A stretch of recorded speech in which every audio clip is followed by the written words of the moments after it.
My father was a wonderful man. He waited on me hand and foot when I was a child. Mother used to jokingly call him the slave when I grew up. I expected to find a husband as loving and selfless as my father. Instead, I found Frank.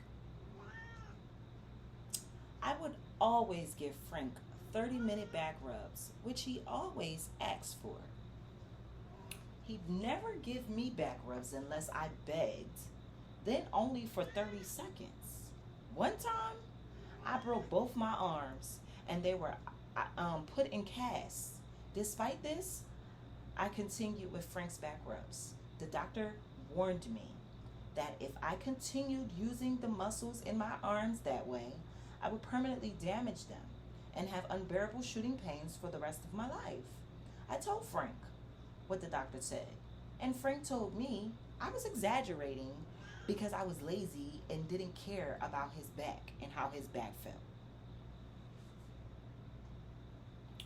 One day, shortly after that, after a long time rubbing his back, my own was sore. And so I said, "Your turn." And I want a half an hour because I always give you a half an hour. What's fair is fair. And Frank said, "I thought you gave me a back rub because you love me, not because you expect something in return." And I explained that I did love him, but I also wanted something since I give so much. Then he told me I was just being selfish and I needed to start trying to be truly selfless person. And so I tried to be selfless for a while.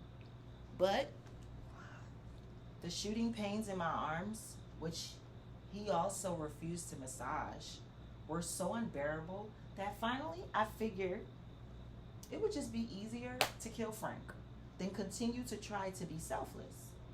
And I know I should have just left or something, but the apartment was so nice. And why should I be the one to give it up? I'm the one who found it in the first place.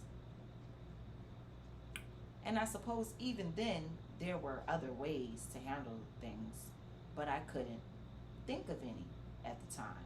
Killing him was the best that I could come up with.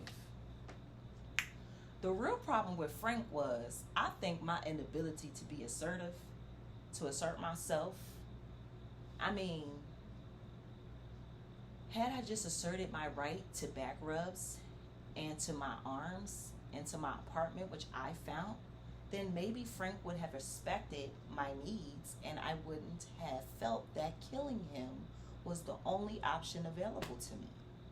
I think I fluctuate between being too passive and too aggressive, when what I really need is to find some middle ground between the two.